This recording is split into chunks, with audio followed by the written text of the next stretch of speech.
Hey, everybody, and welcome back to Jumpstart Your Motivation. Did you know, according to statistics, that only 3% of people have clearly articulated goals? 3%? But stay tuned, we're going to talk about the secrets of having effective goals. Yes, we are. And I'm Pamela Sumner. I'm vice president here at Shawn Doyle Training of Learning and Development is my piece of the business. So we're really excited to work with you all today. Absolutely. Give you some new tips. And I'm Shawn Doyle, CEO, founder, book author, executive coach, and trainer. And we're both so passionate about this topic, goal setting. What are the secrets of effective goal setting? As we mentioned, at the top of the video, only 3% of the population has clearly articulated goals. That's kind of crazy, right? So Pamela, why don't you start us off with, we're going to give you 4 main tips about the secrets of setting effective goals. And secondly, make sure to stay tuned, because at the end, we're going to give you 3 quick tips, 3 bonus tips that you might find extremely valuable. So Pamela, what would you say would be kind of one really important tip about the secrets of setting effective goals? Okay. And I'm going to throw another stat at our group today, and that is when you write them down, get this, almost half, close to 50%, like 46%, are more likely to achieve them. I mean, imagine that. It puts something between your brain and your hand, whether you're typing it in or your hand writing it. It seems to kind of lodge more in the front lobe. It works quickly through the limbic system and lands in the cortex. Boom, right there. Wow. Just like a badge. so I don't want people to miss this. It's really important. The percentage again was what? 46%. 46%. So, are more likely to achieve their goals. Likely to achieve their goals. Wow. So if we walk down the street with a microphone and said, hey, would you like to be 47% more effective at setting your goals? People would be like, heck yeah. It's amazing. That's amazing. It's a big number. It is really, and it just kind of aligns it. So yeah, exactly. So what would be your first big tip about a secret about setting goals? I think I'm going to tie it back to, again, writing down your goals, but it definitely is about tracking your progress. So, you write it down and then you have to stay all over it, whether you use a spreadsheet, whether you use a journaling impact, maybe you have an app that you like to utilize. But that's another big piece. You got to track this stuff. Exactly. Good. That's excellent stuff. And, a lot of people say this famous saying that people always say, you only respect what you inspect, right? So if you write it down and you look at it every single day, so I think it's so important. And so my tip is to activate your reticular activating system, which Pamela kind of alluded to, but most people don't know that there's this a ring of nerves at the base of your brain called the reticular activating system. And people say, oh, that sounds really fancy. What's that scientifically? And I'm like, well, think about the words. Reticular, right? Your eyes. Activating action system. And so our bodies are so designed so ingeniously that we know that if we write down our goals, that hand-eye connection, like Pamela said, it activates this system in your brain. So imagine if you had a piece of software you could activate. That's the software. It's a reticular activating system. So make sure that you write it down specifically to activate that system. So that way, believe it or not, you're working on your goals even when you're not working on your goals. Your brain is working on your goals. So I think that's really important. Tim, why don't you give us tip number 3? What's tip number 3? One of the things that I have found that works well for me is, having an accountability partner. And, whether you're as my business partner, you're my accountability partner for sure. But certainly, whether it's a personal goal, pick somebody in that realm of life, but find somebody that you trust, right? And somebody that you have some respect for that's also going to not just be accountable, but maybe coach and mentor a little bit along the way. At the end of the day, it's about regular check-ins, right? And it's about staying on the course. That's a good one. That's a really good one. I'll share a story about 14 years ago.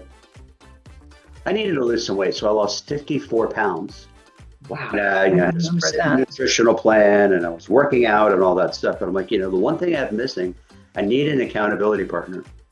So my brother also had the same goal. He wanted to lose some weight. So I said, why don't we work together and let's be Right. accountability partners?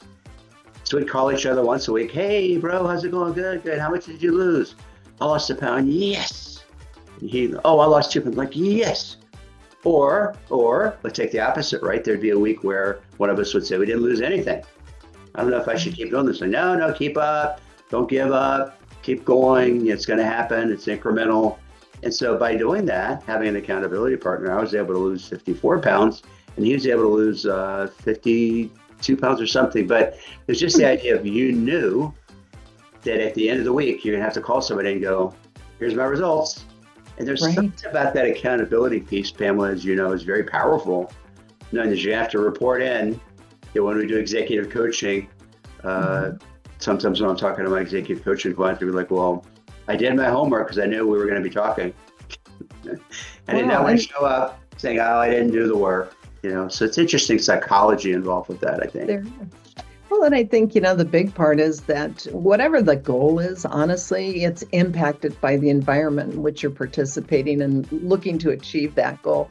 And as you just described, having somebody to support and to listen and to kind of take you through when those days are tough. Because, some days you're like, I'm kind of done with this goal. I really want a piece of coconut cake, to your example. And so, you got to throw it back and say, talk me down. help me back on the shelf.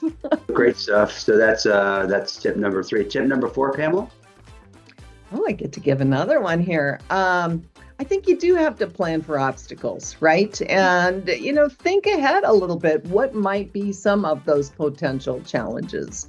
Maybe it's days that you are so darn busy that it's hard to kind of build the goal into the day so you can get distracted. And, whether it's mental or physical or emotional, back to the psychological cycles that we go through, you have to be prepared and, be thinking about what might be some of the obstacles that are keeping me from doing this. So great. So that's time for our bonus tips. We're going to give you 3 just real quick tips. Might want to write these down because they're really valuable, but they're short. So tell me a little bit about, Pamela, what would be your one quick bonus tip that people can kind of take with them today and go, ooh, that was good? I think we have to understand how unpredictable life can be, right? And just be prepared. So my tip is you got to stay flexible.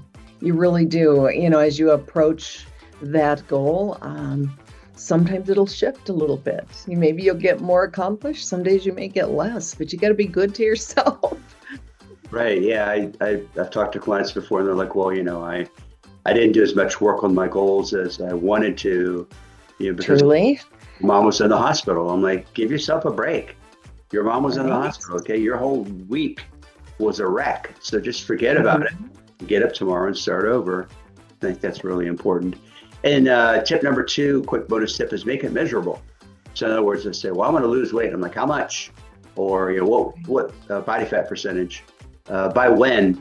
And it's the whole idea of making it measurable, again, back to the trackable, right? But, give it a number, because people say, well, I want to do this. I'm like, what's the measurement for that? How do we know that you're successful? And they're like, that's a good one. And what would bonus tip number 3 be, Pamela? You know what? I want to throw something out there with regards to self-sabotaging. And because I think that one's also pretty big. We get these goals, but we're really good at making excuses. We're really good at overcommitting would be another one, as we want to avoid. We're also really good at being harsh on ourselves and judging. These things are rooted very deeply in past experiences and certainly in core belief systems, as we kind of drive through that. But I think you have to, have your head wrapped around that stuff. I mean, we are harder on ourselves, Shawn, than anyone else will ever be. And so give yourself a little break, get up and start over.